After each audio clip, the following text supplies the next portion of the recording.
Teman-teman semua, welcome back ya to this channel. So di video kali ini kita masih di modul machine learning ya. Kita ada di video kedua ya.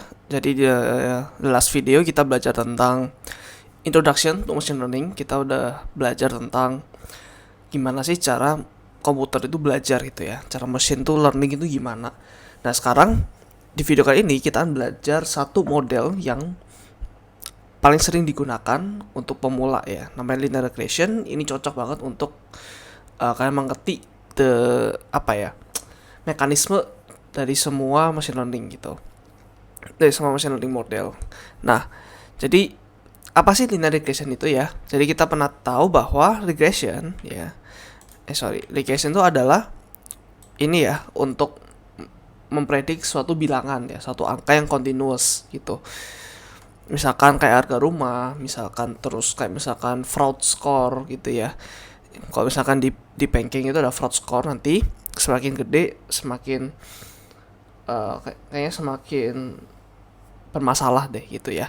Terus linear itu artinya apa? Artinya kita pernah belajar kan sih sebelumnya bahwa seperti ini ya.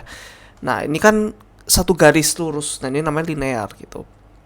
Nanti ada yang namanya polinomial ya, dimana nanti garisnya bisa aneh-aneh gitu. Nah tapi di sini kita baca dulu yang namanya linear regression teman-teman ya. Oke. Nah gimana sih cara kita ya dari titik-titik tadi, misalkan seperti ini ya, dari titik ya, gimana cara kita menarik garis yang sesuai dengan titik ini gitu ya. Karena garis kan bisa banyak nih, bisa aja kayak gini, bisa aja kayak gini, tapi gimana cara kita mendapatkan yang paling optimal di sini ya. Nah ini kita bisa ada dua approach teman-teman ya. Ada namanya normal equation yang di kanan ini sih sama kayak hal yang kita pernah belajar di modul sebelah ya, di Mathematics for Machine Learning. Kita belajar namanya OLS atau Ordinary Least Sequence ya. Jadi itu based on statistik aja. Jadi kita compute ya, kita hitung semua titik-titik ini once ya, sekali kita langsung hitung, terus kita langsung dapat Y sampai dengan AX plus B ya. Kita langsung dapat A-nya berapa ya, dari rumus yang sigma apa per sigma apa gitu ya. Yang P-nya juga sama gitu. Jadi semuanya itu kita hitung langsung, terus kita dapetin A sama B-nya berapa. Nah, kurang lebih sih seperti ini ya rumusnya sebenarnya. Saya mirip aja sih ya. Karena S pangkat T ini kan transpose dari matriks ya. Jadi ini beberapa beberapa elemen terus dikalikan dengan beberapa elemen gitu, nanti jadi satu angka ya. Karena ini 1 kali n, terus ini n kali 1. Nah terus nah ini gue kurang tahu juga nih minus 1 ini gimana maksudnya ya. Ya intinya kurang lebih sama kayak yang kita belajar di modul sebelah gitu. Nah kekurangannya apa? Kekurangannya tuh kalau n-nya itu sangat besar teman-teman ya. Ini kita lihat n itu apa? M itu training examples, n itu fitur. Ya, jadi n itu fitur. Jadi kalau di sini kita lihat nih fiturnya cuma satu, x sama y. Gitu. Ya, fiturnya dia cuma a doang. Nah, tapi nanti ada loh, misalkan harga rumah ya. Harga rumah kan bisa aja dari luas tanah, dari jumlah tempat tidur, jumlah kamar mandi dan lain sebagainya. Jadi x-nya itu udah banyak, nggak hanya satu di sini. Gitu. Nah, kalau seperti ini dia akan very slow teman-teman, apalagi kalau n-nya besar dan m-nya juga besar ya. Dan example-nya juga besar. Nah, itu akan jadi masalah gitu. Nah, terus ada lagi approach yang lebih banyak digunakan teman-teman, namanya gradient descent ya. Nanti kita belajar maksudnya apa sih gradient descent ini. Tapi the whole idea itu adalah kita pilih dulu, ini ada alpha namanya ya. Jadi alpha ini namanya adalah learning parameter ya. Learning rate. Nah, dia itu lebih kayak based on iteration teman-teman ya, pengulangan. Ini mirip seperti manusia pada umumnya untuk belajar ya, ada pengulangan. Jadi kalau kalian belajar itu harus diulang-ulang ya, supaya kalian hafal, supaya kalian khatam gitu sama materinya. Nah, terus ada learning rate itu seberapa keras sih kalian tuh belajar gitu ya. Nah, learning rate ini teman-teman, mungkin kalian bertanya, oh kalau seberapa keras ya udah kerasin banget belajarnya. Nah tapi kadang teman-teman kalau kalian terlalu rajin belajar ya, ingat ini advice untuk video ini doang ya. Maksudnya gue nggak mau mengajarin kalian untuk jangan rajin belajar gitu. Tapi kalau kalian misalkan terlalu textbook gitu ya, dan tanda kutip ya, terlalu textbook, nah maka kalian kalau dikasih soal yang di luar sedikit dari textbook ya, kalian akan kebingungan gitu ya. Nah, makanya alpha ini ya, atau learning rate itu jangan terlalu dikit ya. Kalau terlalu dikit kalian malas belajar gitu. Atau jangan terlalu banyak nanti ya. Kalau terlalu banyak nanti kalian namanya overfit. Itu namanya kan terlalu terpaku kepada buku gitu. Misalkan kalian belajar penjumlahan gitu ya di matematika.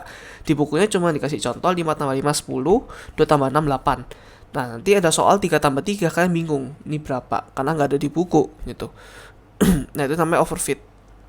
Ya, terus ini works well even when n is large. Jadi ini bekerja dengan baik meskipun n-nya itu besar dan m-nya besar. Ya, nanti kalau m-nya terlalu besar, misalnya sampai jutaan, nanti ada namanya khusus untuk gradient descent, namanya stochastic gradient descent ya.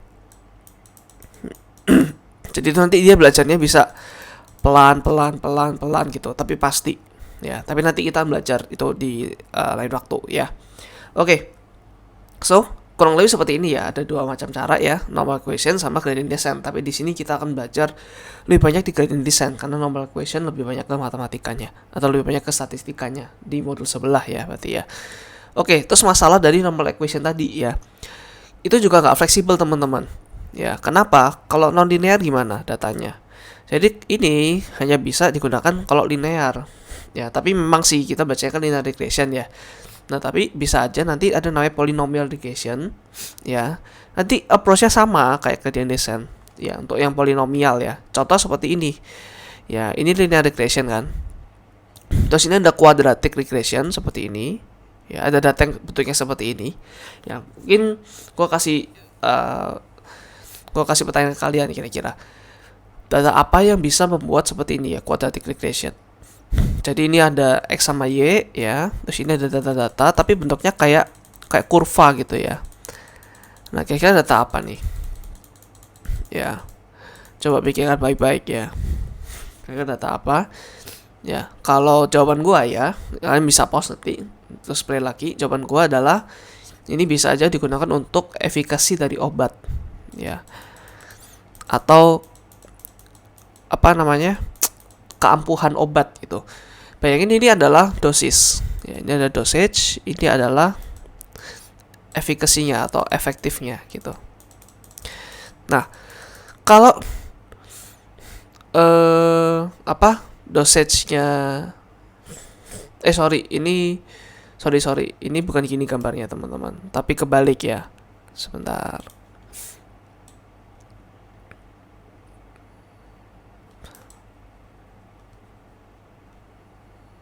Kebalik.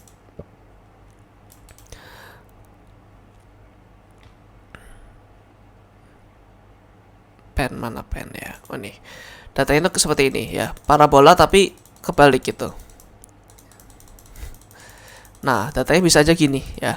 Jadi ketika dosisnya terlalu dikit, ya efikasinya dia nggak bakal ngefek ke badan ya kan. Tapi kalau dosisnya pas di tengah sini ya, kita lihat suhu Y-nya tuh efikasinya tuh paling tinggi. Jadi paling bagus tuh kalau dosisnya pas. Tapi kalau kebanyakan, nah ini efikasinya juga turun ya. Apalagi bisa juga mati itu ya kalau kebanyakan obat. Nah, jadi ini contoh data yang bisa seperti itu ya. Jadi kalau kalian lihat ini memang nggak semua data di dunia itu garis gitu ya. Kalau kalian pernah baca buku Factfulness itu dia juga jelaskan data di dunia itu bahkan dikit sebenarnya yang garis lurus ya. Ada bahkan yang bentuknya S ya. Misalkan misalkan nanti datar terus tiba-tiba naik terus tiba-tiba gini lagi gitu. Atau lain sebagainya ya. Atau nanti ada yang parabola ya seperti ini. Biasanya sih untuk jumlah populasi ya, itu kan kuadratik gitu ya. Misalkan kalau populasinya 1 juta ya pastinya kan dia kan beranak itu lebih banyak lagi daripada 1000 gitu. Maksudnya rate-nya tuh lebih tinggi gitu ya. Nggak linear tapi parabolik. Terus ada juga yang bentuknya S seperti ini. Terus ada juga nanti cubic regression. Jadi data di dunia itu sebenarnya ada banyak jenisnya, nggak hanya linear. Nah, makanya linear regression ini ya kadang sih biasanya sih nggak digunakan dalam dalam prakteknya ya, biasanya sih untuk ngajarin orang pertama kali aja gitu. Nah, jadi contohnya kalau linear housing price, ini kuadratik tadi ya, medicine efficacy ya. Jadi dengan normal equation seperti ini ya, kita perlu generalized approach, dimana yang lebih generalized adalah dimana generalized adalah gradient descent gitu ya, karena dia iteratif ya. Dia secara iteratif akan mengupdate ini setiap parameternya A, B sama C, terus A, B, C, D. Nah, jadi kalau kalian lihat di sini A, B, C, D itu semuanya adalah parameter teman-teman di equation seperti ini ya. Nah, ini equationnya ini udah pasti bukan linear regression. Kenapa? Karena udah kompleks ya. Ini udah kuadratik. Jadi ini bukan linear lagi ya. Nah, tapi kalau kalian lihat di sini, ini ada beberapa parameter teman-teman ya. Parameter tuh yang di sini nih ada A, B sama C gitu ya. Terus ini kalian lihat ada A sama B, ini parameter. Intinya parameter apapun, angka apapun yang bisa ditune ya, selain X. X ini kan fiturnya ya. Jadi kita bisa aja fiturnya kita kuadratin, itu bisa banget gitu. Tapi nanti ya, tapi nanti kita perlu ini sih, perlu coba-coba sih. Kita nggak bisa otomatis, oh kok mau kuadratin X-nya, atau kok memangkat 3-kan X-nya, tuh nggak bisa. Kan harus coba-coba sendiri gitu. Terus ini juga ya, ada A, ada B, ada C. Nah, terus teman-teman, ini ada beberapa parameter yang mempengaruhi X. Contohnya misalnya seperti ini ya. Nah, ini. Terus ini. Terus mungkin ini, nah, pangkat X. Bahkan B-nya juga kena ya, karena dia berpengaruh ke X-nya. Terus A-nya, terus B-nya. Nah, ini yang A, B, ini namanya adalah weights atau berat ya. Jadi kenapa namanya berat? Karena itu memberatkan ke masing-masing fitur. Nanti setiap fitur ada importance-nya ya. Apa itu fitur importance? Jadi fitur importance itu misalkan housing price ya. Nah, housing price kan ada beberapa fitur tadi ya, kayak jumlah bedroom, terus ada apa? Ada lokasi ya kan, ada luas tanah dan lain sebagainya. Nah, kalau kalian mungkin di dunia properti ya, biasanya sih orang-orang tuh bilang location gitu. Nah, jadi fitur yang paling penting sebenarnya dari properti itu adalah location, teman-teman. Nah, oleh karena itu untuk membuat linear regression seperti ini, maka parameternya untuk fitur location itu harus gede gitu. Jadi misalkan yang di sini itu location ya, yang B. Jadi B-nya itu harus gede, lebih gede daripada fitur-fitur yang lain ya. Nah, itu makanya namanya ada fitur importance, namanya weights. Terus biases itu dia lebih apa ya, dia tuh nggak terkait sama X. Contoh misalkan inflasi gitu ya, kalau namanya inflasi misalkan 10%, ya udah semua rumah itu sama, semuanya naik gitu ya, semua harga itu naik, nggak ada perubahan setiap fiturnya ya. Maksudnya kan dengan adanya inflasi bukan berarti location jauh lebih penting atau mungkin luas tanah lebih penting gitu, nggak ada kaitannya cuma ke harga akhir gitu. Jadi nggak ada kaitannya sama fiturnya, maka itu namanya biases ya. Seperti itu teman-teman. Nah, terus bagaimana sih cara model ya, atau cara algoritma machine learning, cara linear regression ini, cara garis ini ya, menentukan garis ini, dia bisa tahu kayak gue salah atau enggak ya. Karena gradient descent itu kan dia iteratif ya, sama kayak kita belajar nih. Kalau kita belajar terus kita ngerjain kayak evaluasi gitu ya di setiap babnya, kan pasti ada kayak kita ngerjain dulu, terus ada evaluasinya, salah atau enggak. Nah, dengan ada evaluasi itu kita baru belajar kayak, oh ternyata salahnya di sini gitu ya. Nah, itu namanya cost function. Ya, jadi ada function di sini yang digunakan untuk menghitung cost atau kesalahan gitu ya. Cost itu kayak biaya ya. Biaya itu kan labelnya adalah sigmanya adalah negatif gitu. Makanya di sini kesalahan gitu ya. A function that indicates how wrong the model's prediction are gitu. Nah, jadi misalkan garisnya seperti ini ya, yang kayak gue titik-titikin. Dan ini kan pasti akan sangat salah ya daripada ini gitu. Misalkan nanti X-nya misalkan di sini nih. Harusnya kan secara prediksi kurang lebih dia akan di sini gitu ya. Karena kan dia ke atas. Ya, dia akan di sini. Terus dia akan dipredik di sini Y-nya. Nah, seperti ini. Tapi bayangkan kalau garisnya seperti merah ini gitu. Dia akan sangat salah, teman-teman. Dia akan kepredik sangat tinggi harganya gitu atau nilainya. Nah, makanya di sini ada cost function. Di sini cost function dari yang merah ini pastinya lebih gede, ya. Cost function itu akan lebih gede daripada yang di biru ini gitu. Daripada yang di biru ini. Costnya di biru. Ya. Jadi higher the value, higher the degree of mistakes. Nah, bentuknya kurang lebih seperti ini ada C ya, atau cost function itu nggak tahu ya. Biasanya sih dianggapnya pakai J gitu. Terus di sini baru parameter-parameternya ya, A sama B. A sama B itu apa? Ya parameter dari ini, dari garis ini. Y sama dengan AX plus B gitu. Makanya di sini ada parameter-parameternya. Ini seberapa salah sih kalau parameternya gue buat ini kan lebih, A-nya kan lebih gede ya daripada ini gitu. Ya, jadi ya seperti itu. Jadi parameternya adalah ya A sama B ini di sini gitu. Terus fungsinya adalah dia akan lihat seberapa salah gitu. Nah, gimana sih cara lihat seberapa salah gitu ya? Karena di sini. Jadi di sini kan ada garis ya. Terus kita bisa hitung jarak antara titik ini, data asli ya, dengan data yang akan dipredik gitu. Jadi misalkan data aslinya di sini 10 gitu teman-teman ya.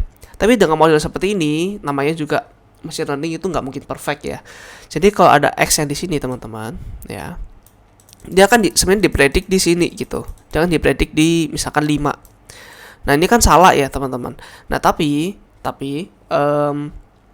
kalau kalian hitung semuanya ya, ini kan berarti jaraknya berapa nih? Jaraknya kan 5 gitu. Terus ini misalkan berapa ya? 12 gitu ya. Terus kalau kalian hitung kan biasanya di sini. Nah, ini jaraknya berapa? Misalnya 9. Jadi nanti 5 kan yang dihitung jaraknya ya, 5 tambah 3 gitu ya. 3 kenapa? Karena 12 minus 9. Jadi jarak antara data aslinya dengan data prediksinya, dengan data yang di modelnya. Nah, itu makanya ada garis-garis seperti ini, garis vertikal seperti ini. Ya, jadi ini semuanya ditambahin ya, garis-garisnya semua ditambahin jaraknya. Terus ya dilihat costnya berapa. Ya, jadi make sense ya kira-kira ya, seberapa salah itu seperti itu. Jadi ini, tambah ini, dan seterusnya. Gitu teman-teman. Ya, makanya namanya adalah, biasanya sih seperti ini ya bentuknya ya. Ada Y itu adalah ini observed value atau aslinya gitu ya. Ini mungkin data 1, data 2, data 3, 4, 5, 6, 7 gitu ya. Nah, berarti berapa? Y1-nya berapa? Y1-nya adalah misalnya tadi 10 gitu ya. Nah, tapi di sini ada Y hat namanya ya. Y hat yang ada topinya, ya head itu topi. Y hat satunya berapa? Nah, ini adalah yang dipredicted gitu. Ini misalkan 5 gitu ya. Terus Y2-nya ya, Y2-nya adalah misalkan di sini tadi ini ya, misalkan berapa di sini? 3 gitu ya. Terus Y hat 2-nya berapa? Y hat 2-nya misalkan di sini 8 ya.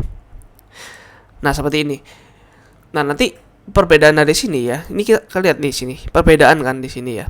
Jadi perbedaannya 5, ini perbedaannya adalah 5 juga gitu. Nanti kita plus-plusin semua ya. Ini ada sigma ya. Sigma itu kan summation ya. Gua nggak akan jelaskan sigma di sini ya, teman-teman. Nanti bisa kalian riset sendiri sigma itu apa di sini. Nah, jadi kita akan menjumlahkan setiap jarak dari setiap data-data ini gitu. Nah, kira-kira make sense kan ya? Jadi observed value ya, kita lihat jaraknya dengan predicted value seberapa gede. Kalau semakin jauh prediksinya dengan yang diobserve, maka akan memberikan cost yang lebih besar gitu. Nah, ada macam-macam bentuk cost function ya nanti ya. Ada MAE, ada juga MSE. Kalau MAE, teman-teman, absolute error, dia itu ya tinggal kurangin aja gitu ya. Ini kurangin ini ya. Tapi di absolute. Kenapa di absolute? Karena bisa aja gini, teman-teman. Ini kan bisa aja, nah kayak gini nih, 10 kurangin 5 kan 5, tapi 3 kurangin 8 tuh minus 5. Nah kan nggak make sense ya, ini kan salah sebenarnya. Ini salah, tapi dia mengurangin cost functionnya gitu. Dia tuh salah tapi malah kayak membetulkan gitu loh ya, minus 5. Ya, jadi misalkan ini 5 kurangin minus 5, 0. Nah, kalau cost function 0 itu artinya perfect, teman-teman. Nah, ini kan nggak perfect. Dari sini sama sini itu nggak perfect gitu ya. Nah, makanya di sini jangan diminusin, harus di absolute ya. karena namanya juga jarak ya kan, jarak itu kan harus absolut gitu. Jadi di sini 5. Nah ini namanya mean absolute error. Jadi kalau rumusnya tuh seperti ini sih nanti ya, I sama dengan 1 n, terus ini absolut ya, ini ya absolut, terus mungkin y hat I di sini, terus tutup lagi absolut. Nah, kurang lebih seperti ini gitu rumusnya. Nah, tapi teman-teman, ini tuh kayaknya kurang sering dipakai ya sebenarnya di machine learning. Kenapa? Karena dia tuh sulit untuk diturunkan. Ya, nanti ada namanya gradient descent, itu ada turunannya atau derivatif. Ya, akhirnya kepake ya teman-teman yang kita belajar di video sebelumnya ya, derivatif. Kita nanti akan pakai derivatif untuk mengupdate setiap parameternya ya. Jadi untuk setiap iteration kan dia mengupdate parameternya. Dia belajar itu harus pakai namanya derivatif. Kalau bentuknya absolut seperti ini ya, dia kan kurvanya seperti ini ya kalau absolut ya. Kalau absolut kan seperti ini nih. Ya, ini kan seperti ini ya. Tapi kan kalau ini kan harusnya seperti ini nih. Misalkan dia sama dengan X. Nah, tapi kalau dia sama dengan absolute X, ya itu bentuknya seperti ini gitu. Nah, ketika diturunkan teman-teman ya, ini mungkin bisa nih, ini kan continuous nih. Nah, tapi sampai saat ini, sampai titik ini, dia itu nggak continuous. Ya, dia itu nggak continuous. Dia itu nggak di sini, kalau ketika S sama dengan 0, dia itu nggak ada turunannya. Intinya gitu, teman-teman ya. Kenapa? Karena turunan dari absolut ya, atau dy per dx-nya, ini agak terlalu melenceng ya teman-teman, tapi ya bear with me gitu. Itu adalah 1 per absolute x. Jadi ketika s-nya 0, di sini itu nggak ada value-nya ya, undefined. Oke, jadi kurang lebih seperti itu. Kalau kenapa MAE itu jarang dipakai, lebih banyak dipakai adalah MSE atau mean square error. Jadi kita squarein aja ya, kita kuadratin aja. Kalau dikuadratin ya minus dikalikan minus jadi plus gitu. Nah, tapi kekurangannya adalah yaitu tidak menggambarkan cost function yang benar gitu ya. Maksudnya bukan yang benar. Maksudnya dia itu akan memberikan penalti yang gede banget ke perbedaan yang gede gitu. Ya. Kenapa? Karena misalkan di sini ini kan misalkan di 5 ya, 5 kuadrat sama 25, terus ini kan 25 gitu. Nah, tapi kalau kalian lihat di sini, ini kan gede banget nih. Misalkan jaraknya 10 ya. 2 kali lipatnya nih, 2 kali lipatnya cost function yang ini sama ini. Nah, kalau dikuadratin tuh 100, which is itu 4 kali lipatnya 25. Jadi kayak ya itu di magnify, diperbesar, kesalahannya itu diperbesar. Jadi kayak apa ya? Kayak dihantam lebih keras lagi kalau kalian salah gitu ya. Ini yang gitu. Nah, itu adalah mean square error. Nah, tapi enaknya ini adalah dia tuh bisa gampang diturunin, teman-teman. Ya, kalian ingat chain rule ya. Doanya nanti akan masuk ke depan, terus ini akan jadi pangkat 1 ya. Nanti kita akan lihat bentuknya kayak gimana ya. Tapi kurang lebih kalian tahu ada cost function MAE sama MSE ya, dan kalian tahu bedanya apa gitu. Kenapa orang pakai MSE kebanyakan. Oke. Next, ini, nah kita ngulang lagi ke basic derivative ya. Mungkin refresher aja kalau kalian nggak tahu. Ya, ini adalah a way to calculate the rate of change. Ya, jadi ada kurva yang biru ini ya. Derivatifnya berapa di titik seperti ini. Nah, titik seperti ini berarti derivatifnya adalah garis hijau ini. Ya. Jadi derivatif itu kayak sebenarnya adalah kita menghitung ya. Ini ya titik ini sama titik ini. Kita deketin ya, kira-kira berapa sih rate of change-nya, rate of perubahannya gitu. Nah, ini ada notation-nya ya tadi ya. Atau mungkin ini bisa pakai D ya, atau mungkin bisa pakai huruf Greek letter kayak gini ya, huruf Yunani gini. Tapi nggak tahu nih namanya apa, sigma kayaknya ya. D per dx gitu. Ya, atau sama lah kayak gini. Nah, contohnya misalnya seperti ini ya. Ya sama 3x plus 5. D per dx-nya berapa? Ya, ini kan ada summation rule, terus ada multiplication rule ya. Jadi di sini 3, terus ini plus 5 itu kan nggak ada x-nya, dia diabaikan gitu. Ya, ini ada di modul sebelah ya teman-teman ya, kalau mau lebih dalam lagi. Terus kalau seperti ini ya, ini juga summation rule 5x kuadrat, ini ada exponential rule ya, ininya masuk ke depan. Berarti nanti 2 kali 5 kalikan x, berarti 10x terus plus 4 di sini ya. Jadi bentuknya garis seperti ini teman-teman kalau yang kompleks seperti ini ya. Tapi kalau garis doang ya, kalau garis doang berarti turunannya adalah sebuah angka gitu, sebuah angka di sini. Ini ada turunannya. Gitu ya. Oke. Terus gimana sih cara kita belajar gitu ya? Ini kan tadi cost function tuh seberapa salah gitu. Kita tahu, oh oke, gua salah besar nih. Tapi gimana caranya kita mengupdate A sama B-nya tadi? Kita mengupdate parameternya itu gimana? Nah, ada cara dengan tadi ya, namanya gradient descent ya. Ini gimana cara minimizing the result of cost function gitu. Nah, jadi nanti teman-teman, cost function itu biasanya seperti ini gitu ya. Jadi ini adalah parameternya ya. Parameternya tuh A sama B tadi ya. Itu biasanya sih dianggap sebagai theta biasanya ya. Nah, terus ini ada cost-nya. Nah, jadi kalian lihat di sini ya. Kenapa bentuknya kurva seperti ini? Karena tadi kita pakai namanya MSE atau mean square error. Jadi karena ada squared-nya, jadi bentuknya akan seperti ini gitu. Nah, kalau kalian lihat di sini, theta itu misalkan A ya tadi ya. Misalkan Y sama dengan theta 1 gitu ya. Theta 1 X ditambahkan theta 2. So, ini biasanya theta 0 sih. Kalau bias itu biasanya theta 0 gitu ya. Nah, ini theta 1X. Nah, kalau theta 1X ini, theta 1 itu kan harus, misalkan nih, ini kan slope-nya lumayan 1:1 ya. Misalkan ini kurang lebih 1 gitu. Nah, tapi kalau misalkan theta 1-nya itu 10, which is tadi ya, yang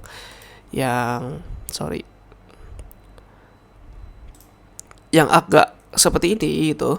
Nah, itu kan pasti salah. Nah, makanya tadi cost function-nya yang di sini itu ya. Yang di sini itu agak gede nih. Kalau dia itu 10, misalkan 10 itu di sini ya. Sorry, gua ganti lagi ya. Ini terlalu nah, misalnya 10 di sini. Nah, ini terlalu gede ya cost function-nya ya. Tapi kalau misalkan tadi 1 di sini, dia itu kecil. Nah, terus kalau minus, ya misalkan minus 9 di sini, itu gede lagi. Kenapa? Karena garisnya kan jadi seperti ini. Jadi terlalu landai, ya. Nah, oleh karena itu, kita ingin sekali mendapatkan theta, ya.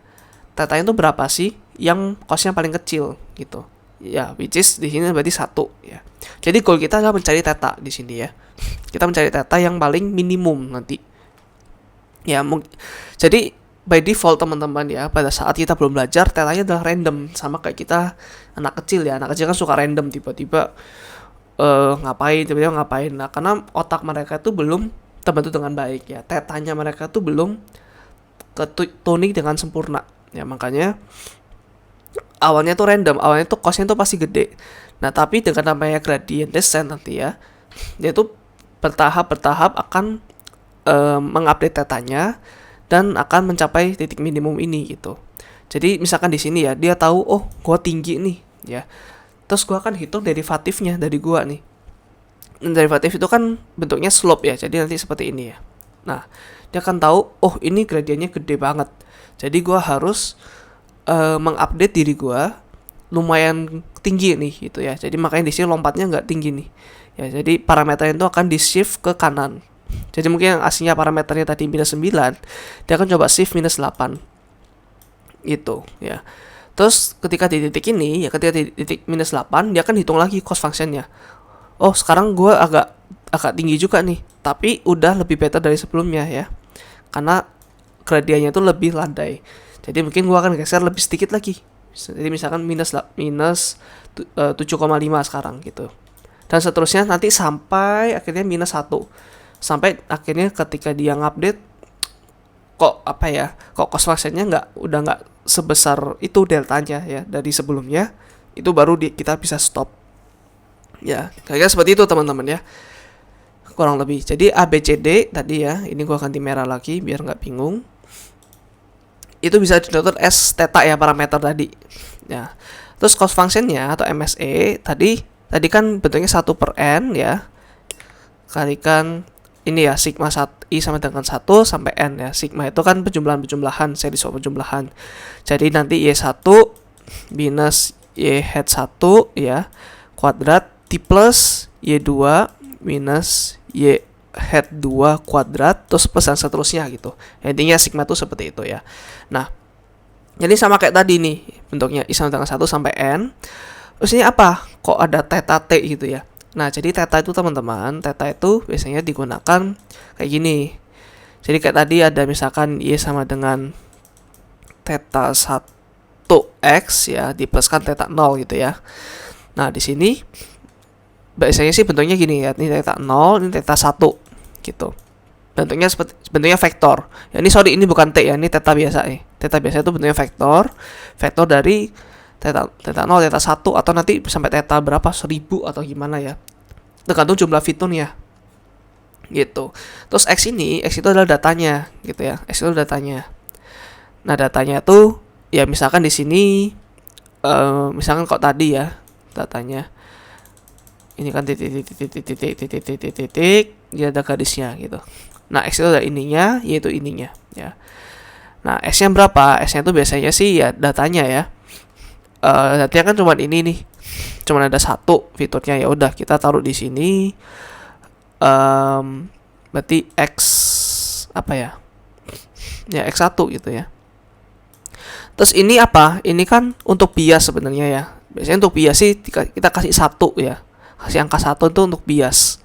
Karena kan sebenarnya sama aja dengan gini ya. Y sama dengan theta 1x ya ditambahkan theta 0 ya kalikan 1 ya kan sama aja ya. Berarti makanya di sini 1. Gitu. Oke. Untuk Y-nya juga sama nih. Nah, untuk Y itu kan berarti bentuknya udah bukan vektor. Dia itu udah bentuknya value ya. Bentuknya udah value. Jadi ini tuh adalah yang observed value ya. Ini adalah Y hat. Ya, Y hat dari ya dari semua fitur sih sebenarnya.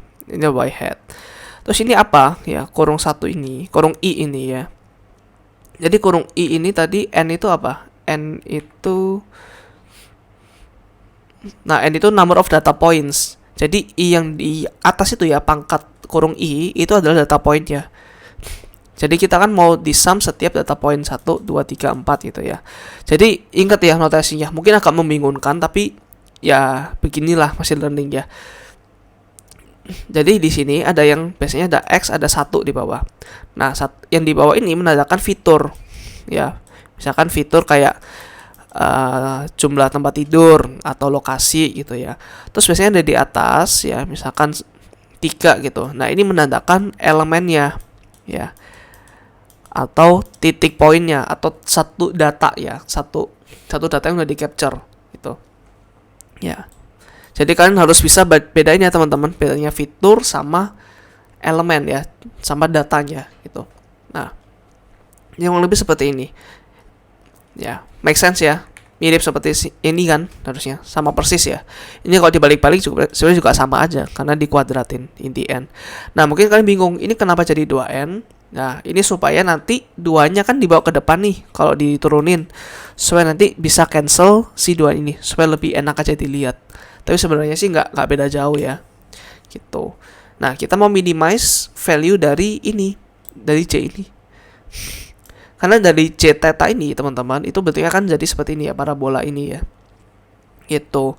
Jadi kita mencari theta ya, di mana J theta atau cost functionnya itu menghasilkan most optimum atau small result as possible. Jadi harus sampai di titik kuning ini gitu ya.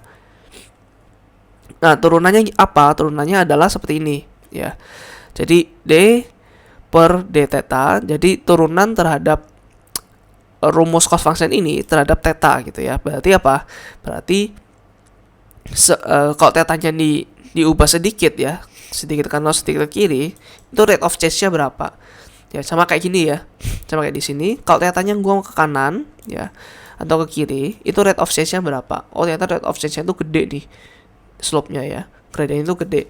Nah, jadi nanti dia paham, oke, gua ke kanan gitu ya.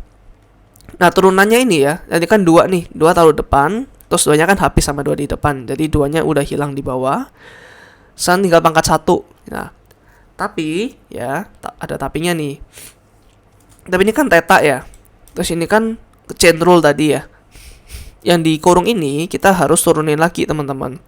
Nah, karena Y ini dia nggak ada elemen tetanya, berarti dia bisa di skip, tapi karena di sini ada elemen tetanya, di sini ya, makanya XI kita taruh luar gitu ya.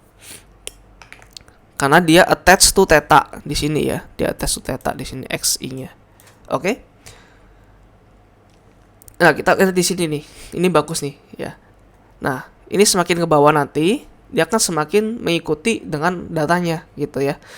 Semakin tinggi semakin salah. Nah, semakin bawah dia semakin benar gitu. Ya, ini untuk classification ya. Ini untuk classification. Terus yang ini untuk regression. Nah, seperti ini ya.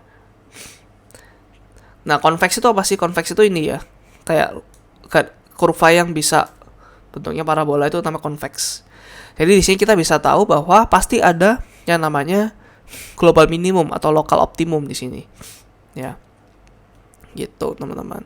Nah, ini tadi ya perhitungan untuk setiap parameternya. Oh, sorry. Nah, gimana sih cara kita mengupdate parameter? Nah, di sini kita tahu turunannya ya. Jadi kalau turunan ini kita tahu seberapa besar kita melangkah gitu ya.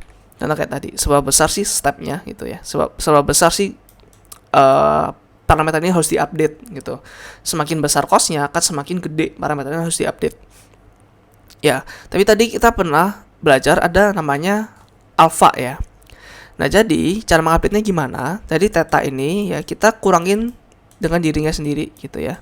Kita kurangin dengan alpha ya. Alpha itu kan tadi learning rate. Jadi ini learning rate.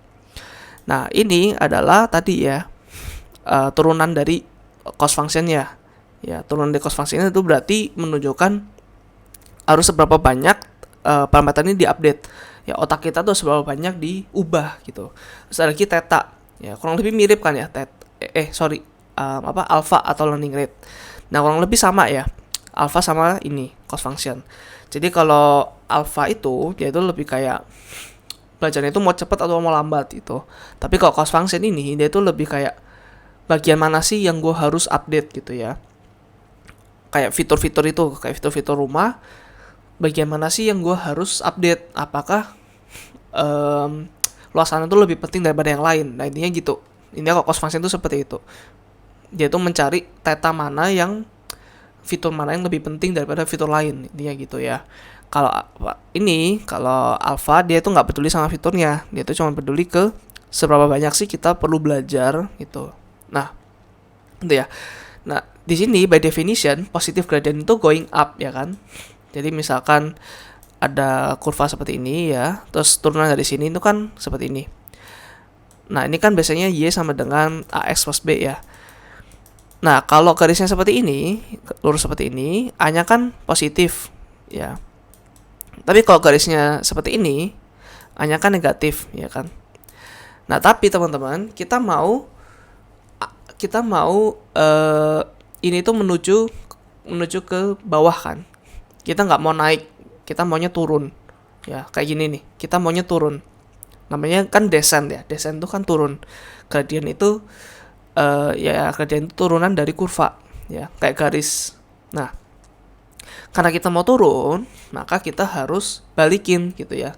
Makanya kita minus di sini karena kita mau turun. Gitu. Ya. Nah, ini learning rate tuh gimana model tuh belajar atau how much parameternya tuh berubah. Ya. Tapi tadi kita ini tahu ya kenapa ini minus. Karena kita maunya tuh turun, teman-teman.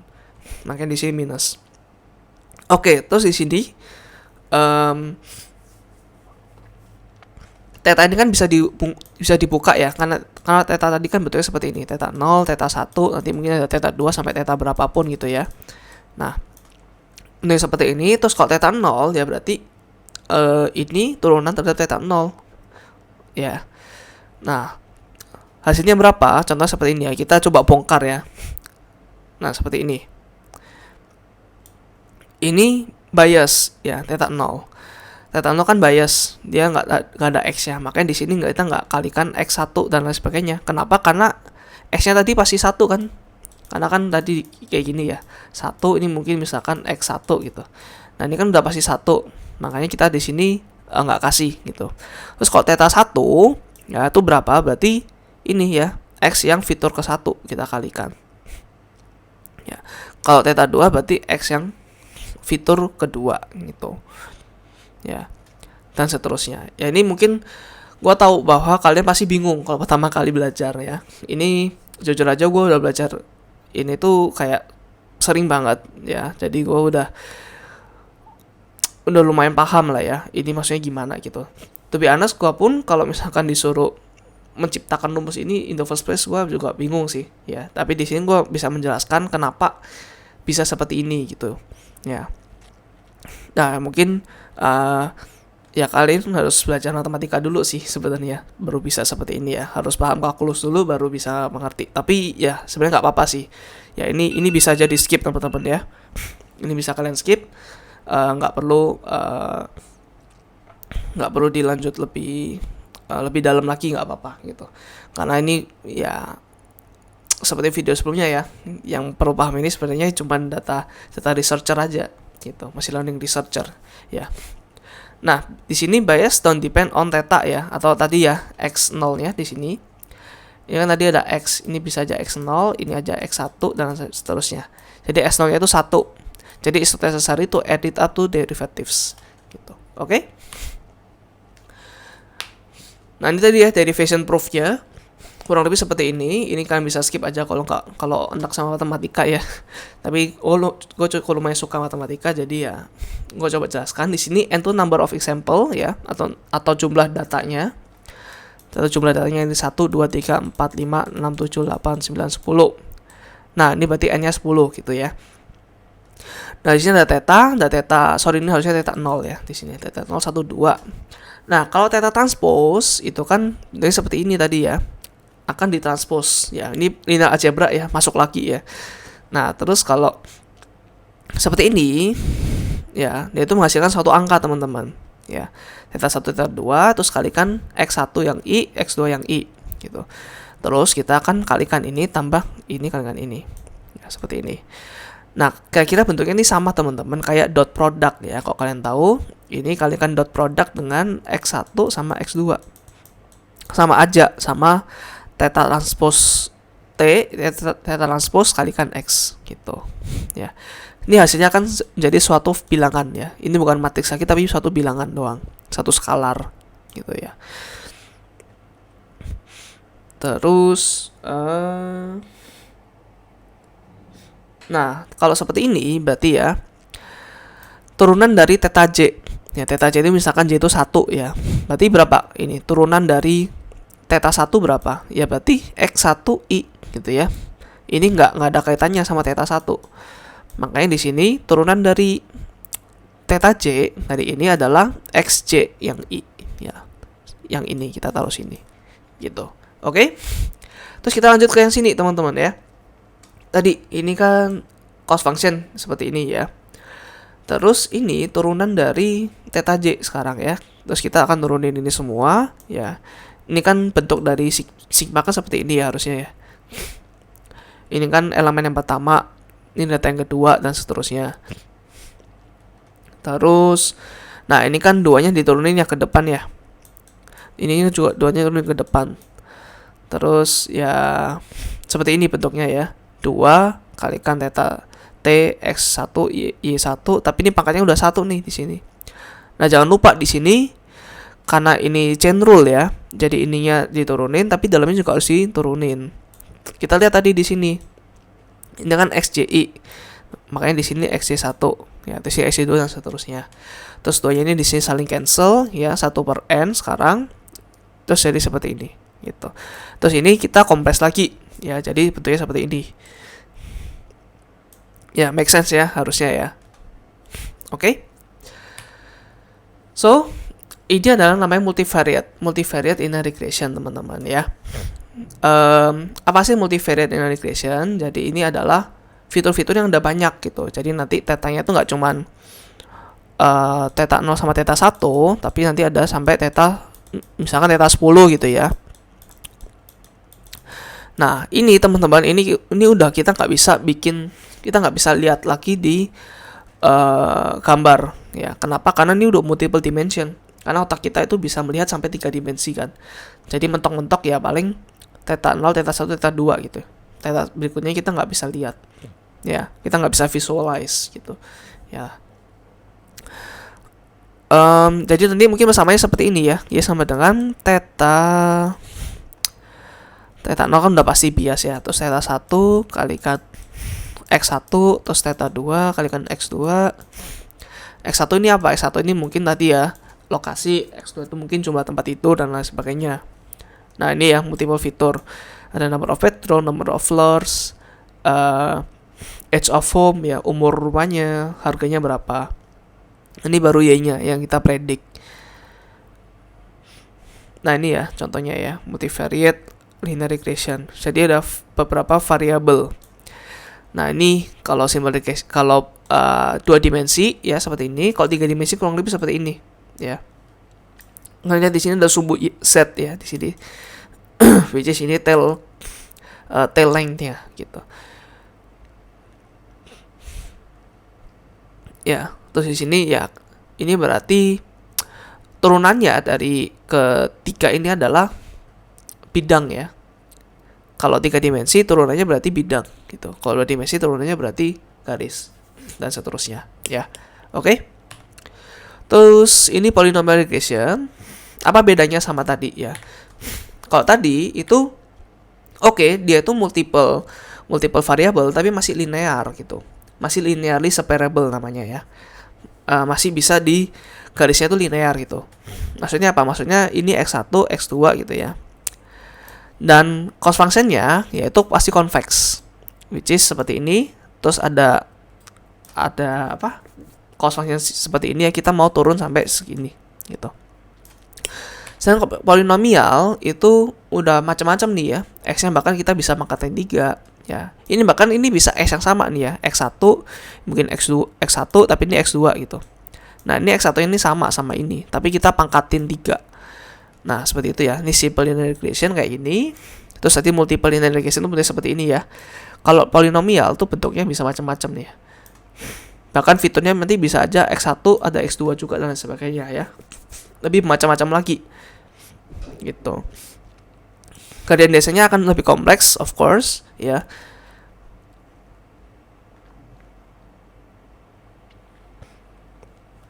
Nah, nanti mungkin cost function-nya udah bukan convex lagi ya, tapi cost function-nya nanti bisa aja ya. Ini misalnya C theta, ini theta-nya. Ini bisa aja bentuknya seperti ini gitu ya. Nah, kalau bayangin ya, kalau misalkan cost function-nya di sini nih. Ya, terus kalian gradient descent sampai seperti ini, terus kalian dapat di sini. Ya, ini kan naik lagi. Kan nggak mungkin ke sini kan. Dan ini kan kalian terjebak di dalam lokal optima namanya ya. Lokal optima. Sedangkan global optimanya ada di sini gitu ya. Kita udah pernah belajar ini ya di searching di modul AI ya. Ini namanya global optima.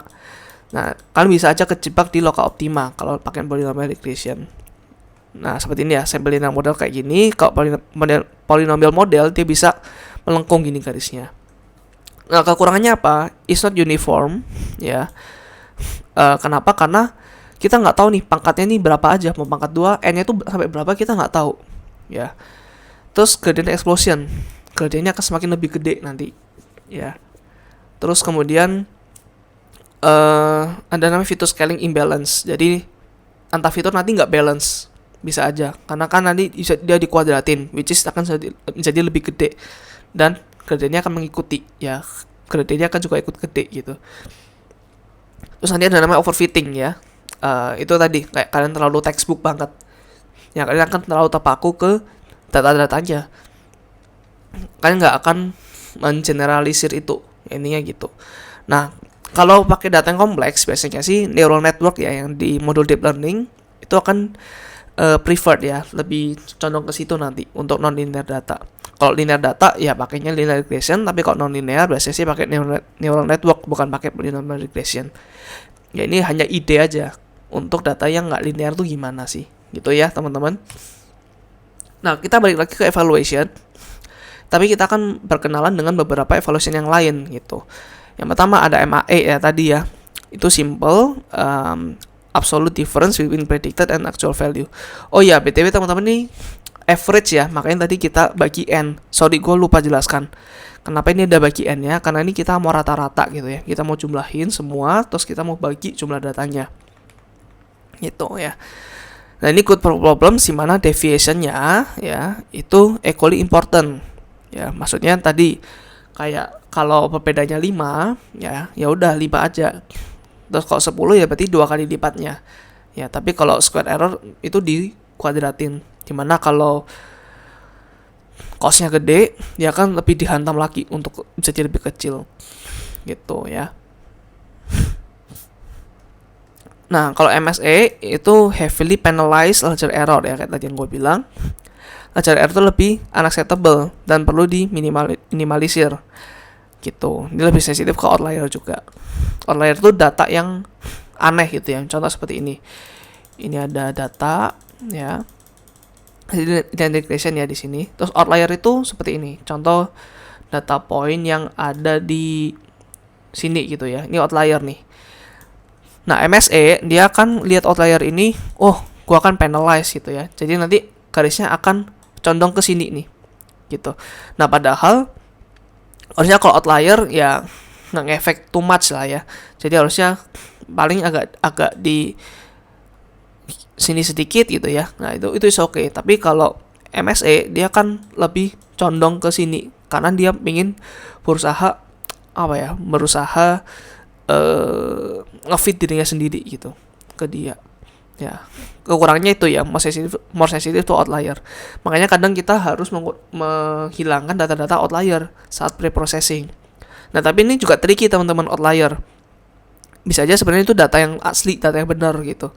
Atau bisa aja data yang memang salah ya. Tapi makanya itu tugasnya di data pre-processing, which is 80% of the time kita melakukan itu ya. Setelah lagi namanya RMSE atau root mean square error. Ini tuh untuk menjawab persoalan ini ya. Ini kan kita kuadratin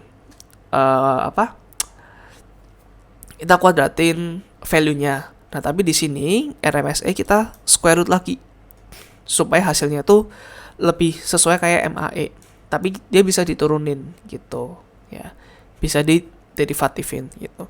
Ya. Nih, balancing between penalizing large error dan having a measure in the same unit as the target variable.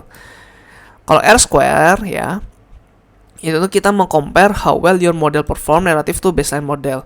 Jadi ini nggak terkait data ya. Ini tuh lebih terkait ke perbedaan satu model ke model yang lain. Ini gitu. Ya. Ini ya kalau R kuadrat itu biasanya sih kita nggak menghitung ininya ya, cost functionnya, lebih ke how well sih sebenarnya model kita tuh di compare dengan model lain ya. Jadi ini beberapa rumusnya teman-teman ya. Ini beberapa rumusnya. Ini turunannya ya. MAE seperti ini ya tadi turunannya ya. Turunan dari ini berarti itu 1 per X ya, bukan 1 per absolute X, nggak salah ya. Kalau MSE itu turunannya ini tadi ya. Terus kalau RMSE turunannya seperti ini ya. Terus kalau R kuadrat turunannya seperti ini.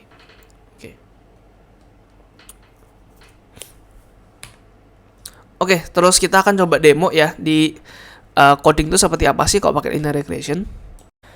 Oke, nah ini adalah demonya ya teman-teman ya. Demo untuk linear regression. Code-nya seperti apa gitu. Ini baru pertama kali kalian lihat code di machine learning ya. So, sebenarnya sih untuk code dan lain sebagainya untuk prakteknya ada di video tersendiri ya. Tapi di sini mungkin short introduction dulu. It's okay teman-teman kalau kalian nggak mau ngikutin nggak apa-apa sebenarnya ya. Nah, jadi ini kita pakai bahasa Python teman-teman ya. Short introduction dulu ya, pakai bahasa Python dan runtime-nya ya Python kan punya runtime sendiri ya. Banyak runtime sendiri, tapi ini kita pakai namanya Jupyter Notebook ya. Jupyter Notebook itu nanti nama extension dari filenya adalah IPYNB atau IPython Notebook gitu. Jadi ini kayak semacam notebook ya. Karena nanti kalian lihat dah, maksudnya kenapa gitu ya pakai dinamakan notebook gitu. Nah, tapi Jupyter Notebook itu hanya di local environment kita gitu. Tapi kalau misalkan mau di cloud ya supaya bisa ke save, kalian pakai namanya Google Colab ya. Tapi itu terintegrasi kok sama namanya file ini gitu ya.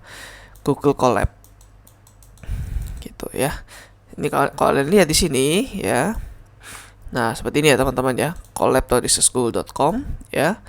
So, di sini ya. Ini namanya notebook ya. Jadi kenapa? Karena kita bisa kayak tulis, ada cell namanya ya di sini, ada cell, terus kita bisa tulis nih antara mau teks atau mau code gitu ya. Ini bisa nambahkan code di sini, bisa nambahkan teks di sini. Gitu ya. Dan terus teman-teman, kalau code di sini, ini dia bisa satu code di sini, terus bisa satu code lagi di sini gitu. Tapi dia menyimpan variabel yang ada di atas ini. Kalau kalian define sesuatu, di bawahnya bisa kelihatan. Contoh ya, contoh dulu nih. Misalnya A sama dengan 1 gitu ya. Terus di bawah lagi A gitu. Atau print A ya. Oke, ini agak lama ya teman-teman ya. Coba aku pause dulu. Oke, ini tanda kalau udah selesai ya teman-teman ya. Jadi di sini ada centangnya, terus di sini ada kayak angkanya gitu. Jadi ini execution keberapa ya. Jadi ini contoh ini execution kedua. Terus kita bisa execute lagi ya dengan cara ya nggak tahu ya kalau di Windows gimana, tapi kalau di Mac pakai command enter gitu. Nah, nanti dia akan jalan seperti ini. Gitu ya. Nah, ini somehow sorry teman-teman, mungkin ini wifi atau kayaknya Google Colab-nya yang lemot, jadi ya agak lama meskipun ngeprint doang karena ini memang dari cloud ya. Nah, ini dia bisa nyimpen nih satu gitu ya. Oke, jadi itu teman-teman untuk basic IPython notebook. Jadi kita langsung masuk ke materi linear regression-nya gitu. Jadi pertama di sini kita import dulu beberapa library ya. Kita juga belajar nanti di video terpisah tentang NumPy, ada juga PLT. Jadi NP ini gunanya untuk semua hal tentang angka-angka ya, array of numbers. Tapi kalau PLT ini semua tentang gambar. Jadi PLT itu dia bisa ngeplot seperti ini gitu ya. Jadi outputnya bisa bentuk gambar gitu. Ya, contoh dibuat seperti ini. Nah, pertama kita mau random dulu ya. Kita mau kasih randomizer, tapi ini ada seed-nya. Jadi kita randomnya itu pseudo random ya. Jadi kalau di run terus-terusan itu sama terus gitu. Nah, kemudian ada namanya linspace. Ya, linspace itu berarti dari 0 sampai 100 ya. Ada 50 titik gitu ya berarti ya. Jadi jaraknya jaraknya itu sama gitu. Jadi 0 sampai 100 di rentang itu ada 50 titik. Berarti setiap 2 itu ada data gitu ya. Jadi 0, 2, 4, 6, 8 dan seterusnya. Jadi X-nya seperti itu ya. Kalau kalian lihat di sini, ya kita coba run dulu ya di sini, kita sambil tunggu. Ya, terus kalau Y-nya itu kita mau randomizer juga nih. Jadi X-nya kita kalikan 2,5 supaya agak scale-nya agak digedein ya. Terus kita tambahkan 0 sampai 20 nih di sini. Jadi ini ya kita mau mencoba simulasikan kira-kira data real world ya. Ini real tanda kutip ya. Jadi kita mau coba ngefit sebuah garis ke sini gitu ya. Mau ngefit sebuah garis yang mendekati distribusi data ini gitu. Ya, jadi ya sorry teman-teman, ini masih loading. Jadi nanti bentuknya akan seperti ini teman-teman ya. Scatterplot data point sampai titik-titik seperti ini. Gitu. Jadi ini real datanya. Ya, ini scatter itu berarti dia membuat scatter plot. Terus ada title-nya apa, terus labelnya ada X, ada Y di sini, terus show itu baru kita munculin gambarnya. Oke. Jadi di sini kalian lihat outputnya tuh bisa gambar ya teman-teman ya, selain teks.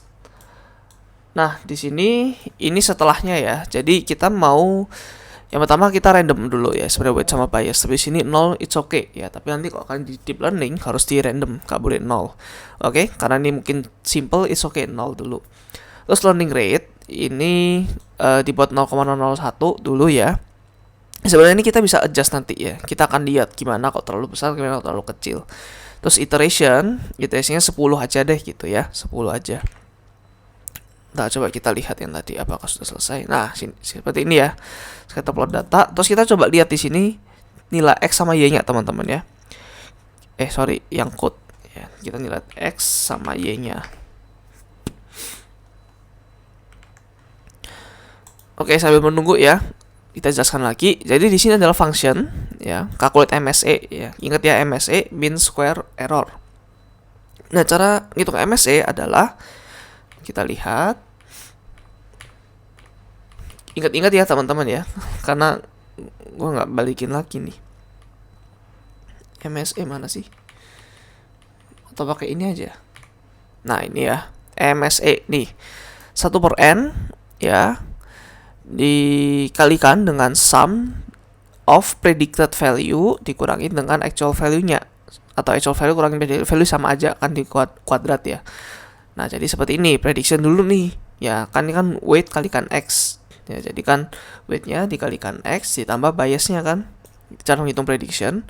Nah, terus kita rata-rata ya. Kenapa rata-rata? Karena ini sebenarnya rata-rata teman-teman. Karena ini di proses semua terus dibagi sama semua datanya kan. Nah, seperti itu.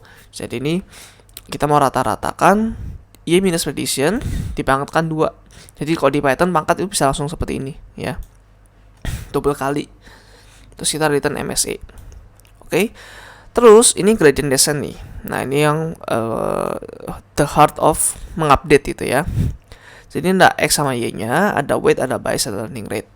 Terus kita dapetin dulu nih N-nya. Jadi jumlah datanya berapa, terus prediction-nya apa gitu. Terus ingat ya, weight gradient. Nah, di sini ya, ini adalah weight gradient-nya. Ya, kalian lihat, ini berarti dirinya sendiri dikurangin learning rate.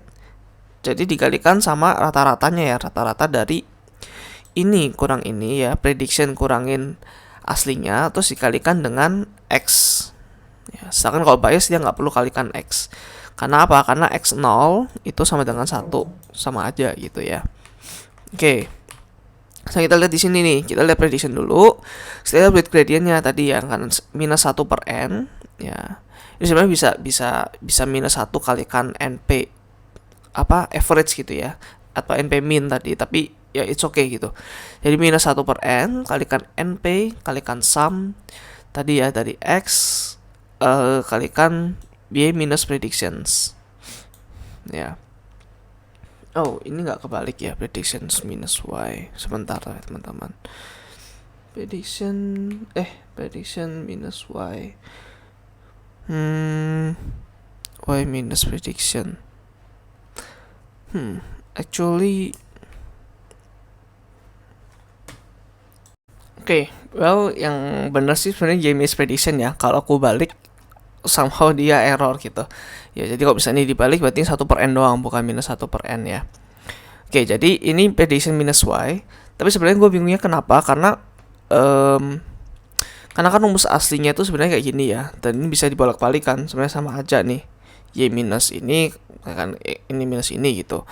Ya, tapi somehow seharusnya benar ya. Sorry ya teman-teman kalau ada salah, tapi kalian yang penting paham konsepnya gitu. Ini harusnya Y dulu baru minus ini gitu ya. Oke. So, di sini ya weight gradient ya sama dengan minus 1/n ya. Seperti ini. Oh, I see. Gua tahu kenapa teman-teman ya. Kenapa? Karena sebenarnya di sini gua udah minus ya. Tapi sini gua minusin lagi gitu ya. Sekarang coba gua eksperimen dulu ya. Nah, berhasil nih ya. Jadi seperti ini ya teman-teman, prediction minus Y ya, tapi ininya 1/n nih. Ini 1/n. Ya, terus ini baru di minus ini gitu. Ya. Baru weight-nya di minus ininya gitu. Ya. Jadi benar ya rumus yang tadi. Terus di sini ada bias ya, ini juga dikurangin itself ya, learning rate kalikan bias gradient, terus baru kita return weight sama biasnya. Ya, di sini kita akan kita akan coba simpan setiap iterasi ya. Ini kan beriterasi ada 10 iterationnya. Kita mau coba simpan di MSE history ya. Di sini ada array. Terus kita looping nih ya. Jadi iteration di range ini ya, kita print dulu iterasi berapa, nanti MSE-nya berapa. Ya, iterasi pertama MSE-nya berapa itu. Ya, ini sebelum kita ngupdate apapun gitu ya, pasti MS-nya gede banget nanti. Terus kita plot, ya kita plot nanti garisnya seberapa sih gitu. Terus kita scatter juga, terus kita show. Jadi ini sekaligus ya, ada data, terus ada sekaligus garisnya.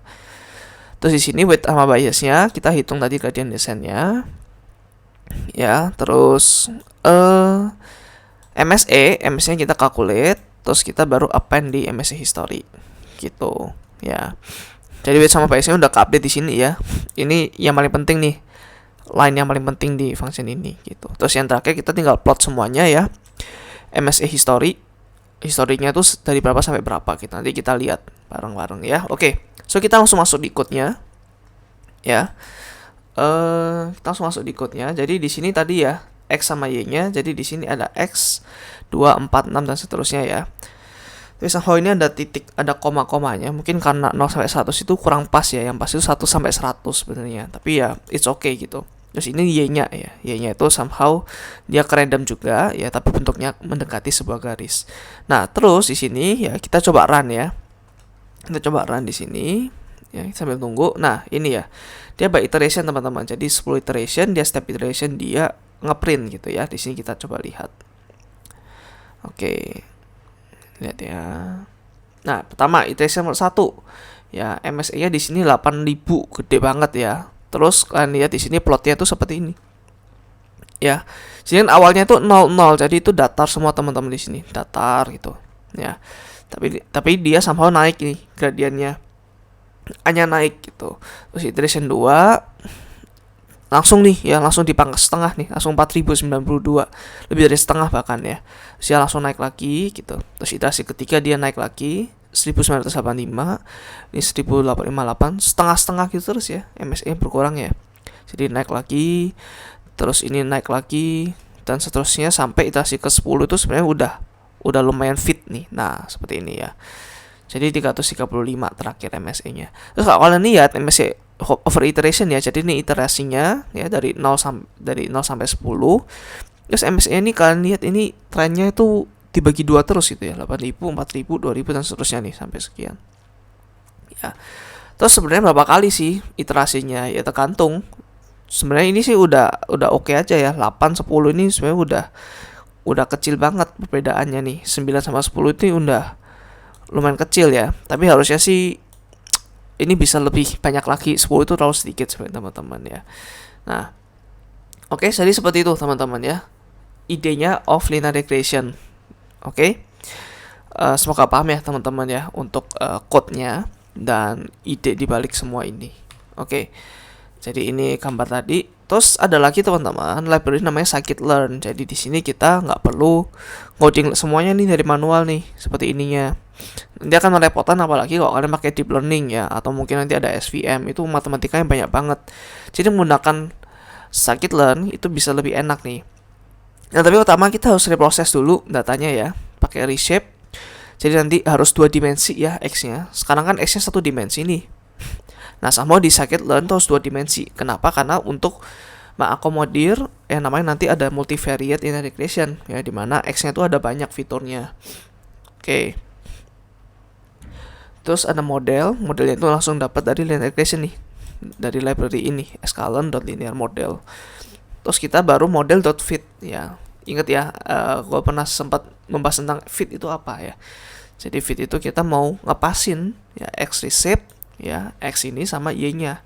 Terus ini sama di sini dia itu bisa mengupdate weight sama parameternya, sama biasnya semua di dalam sini modelnya. Jadi model itu kan dia kelas ya dalam objek. Objek itu dalam objeknya nanti ada weight sama biasnya gitu. Nah, ini adalah weight-nya. Nah, kita bisa langsung akses lewat model.coefficient yang 0 ya. Kenapa 0? Karena weight-nya cuma 1, cuma 0 gitu. Nanti kalau beberapa dimensi ada berbagai macam dimensi weight-nya gitu ya, koefisiennya namanya. Terus intercept juga B ya. B itu intercept. Itu berapa? Jadi sklearn weight, sklearn biasnya berapa? Terus kita scatter semuanya. Seperti itu ya. Coba kita lihat ya di sini. Jadi ini scikit-learn ya. Sorry. Oke. Kita coba run ya, teman-teman.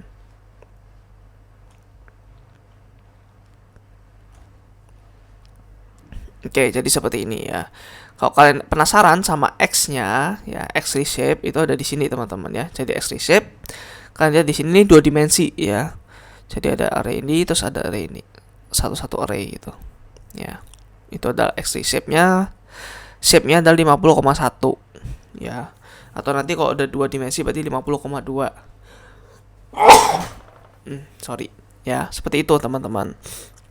Kenapa gue nggak bikin yang lebih dari 1x-nya? Karena akan susah untuk di grafik ya, di plotting akan susah gitu. Nah, terus apalagi ya? Oh ya, ini btw ini weight-nya sama bias-nya nih, sekian. 2,38 sama 1,28. Ya, tapi di sini kalau kalian lihat, ini 2,36 sama 0,03 nih. Nah, kenapa? Kenapa beda banget? Ya, ini mungkin mirip-mirip lah ya gradiennya, tapi kenapa biasnya tuh beda? Ya, sebenarnya kalau kalian lihat, ini skalanya tuh nggak sama ya. Ini kan 0 sampai 100, ini 0 sampai 250. Nah, sedangkan kalau kalian nambahkan satu bias doang, itu secara MSE itu nggak beda jauh sebenarnya. Jadi sebenarnya 1,2 sama ini itu sebenarnya nggak beda jauh ya. Terus ini kan harusnya sama, mirip-mirip ya, karena kan kalau gradient itu lumayan sensitif lah ya ke MSE, karena kan dia harus miringnya sesuai sama datanya. Tapi kalau bias ini mau turun sedikit atau mau turun ke atas sedikit itu nggak ngaruh banyak. Terus sebenarnya kita bisa mau menyamakan ini ya, di linear regression ini. Kenapa? Karena di sini kita nggak ngeset banyak, kita nggak ngeset kayak learning rate-nya berapa, kita nggak ngeset iteration berapa, kita ya di handle sama library-nya langsung gitu. Yang penting kita cuma sediain datanya doang. Nah, sekarang kita coba ya, kita coba gedein nih iterationnya, misalkan sampai 10, misalnya sampai 1000 gitu ya, 1000. Terus ini kita ngeprintnya jangan sampai 1000 kali ya, akan lama banget. Jadi let's say misalkan setiap 100 ya, setiap 100 yang ngeprint gitu. Oke, sekarang kita coba run ulang ya teman-teman. Nah, ini iteration pertama MSE-nya segini ya, terus iteration ke 11 MSE-nya sekian gitu, langsung pas ya. Ini sebenarnya setiap iterasi udah mirip-mirip banget gitu ya. Nah, ini 0,06 nih. Masih jauh ya dari 1, berapa nih? 1,28. Ya, ini 2,40 bahkan. Ini lebih gede dari ini, tadi lebih kecil ya, 2,36 ya. Oke, terus MS overratation langsung nih. Sebenarnya dari urutan ke-10 kan udah langsung turun banget nih. Kita coba bikin lebih gede lagi ya, misalkan 10.000. Kemarin gue udah nyoba sih 10.000 ya. Oke. Terus ini berarti setiap ke 1000 ya.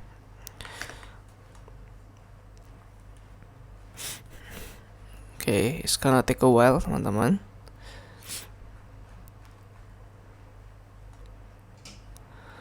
Oke, jadi ini 0,32 sekarang, 2,39. Ini nggak nyampe 1 ya. Atau kurang barbar ya. Coba misalkan sekian. Ya, ini coba-coba gitu ya teman-teman ya. Oke, ini agak lama ya karena dia ngulang banyak banget nih. Dan enaknya ini gratis ya Google Colab ya teman-teman. Jadi ya, nah ini lihat biasnya udah 1 nih ya. Terus ini weight-nya udah sangat mendekati nih 1,19, 1,28. Ya, kurang lebih seperti itu jadi ya teman-teman. Tapi ini gue balikin lagi ke 10 ya, biar kalian bisa nggak terlalu overwhelmed ya. Oke, tadi ini nggak perlu ya, jadi gue hapus aja ya. Hapus aja, terus gue akan save. Nanti ada di GitHub ya teman-teman untuk code-nya. Saving failed, so div.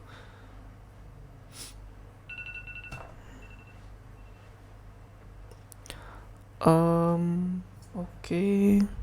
Save your changes, nggak apa-apa.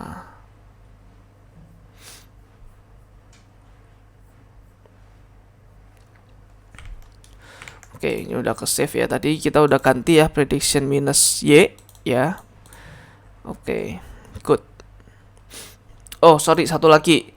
Sebenarnya di Escalon kita juga bisa lihat ini ya, apa namanya, MSE-nya.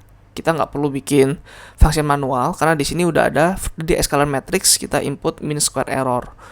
Ya, jadi ada Y prediction. Ya, kita mau predict dulu nih. Jadi kan namanya MSE kita perlu Y sama Y prediction-nya ya. Kita lihat di sini. MSE kita perlu prediction sama Y aslinya gitu. Makanya di sini kita mau prediksi dulu Y pred-nya. Dari function ini.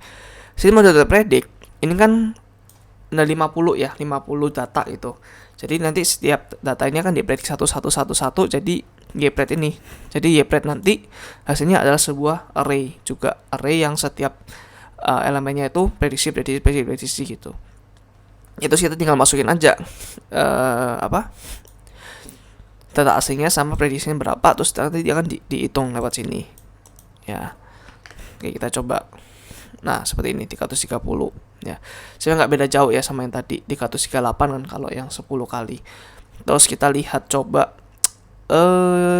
YPRED-nya berapa? YPRED-nya gimana sih untuk datanya ya?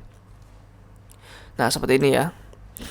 YPRED-nya, terus Y-nya akan bentuknya seperti ini. Nah, ini akan dihitung satu-satu nih ya, ini minus ini dan seterusnya gitu teman-teman ya. Oke.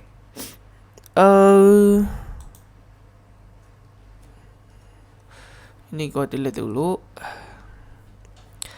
ya. Seperti itu ya teman-teman ya untuk demonya. Jadi kita udah pernah pakai yang manual ya, semuanya manual, sama ada yang pakai scikit-learn ya. So kalau gua saranin sih pakai scikit-learn, tapi untuk belajar jangan langsung ini ya, untuk belajar manual dulu. So itu aja teman-teman untuk video kali ini. Thank you udah nonton sampai akhir, thank you udah nonton sampai teori sama prakteknya juga. Semoga kalian terbantu ya lewat video ini. Kalau kalian merasa terbantu, kalian bisa melakukan donasi lewat link saya di deskripsi di bawah. Thank you guys, see you next video, bye.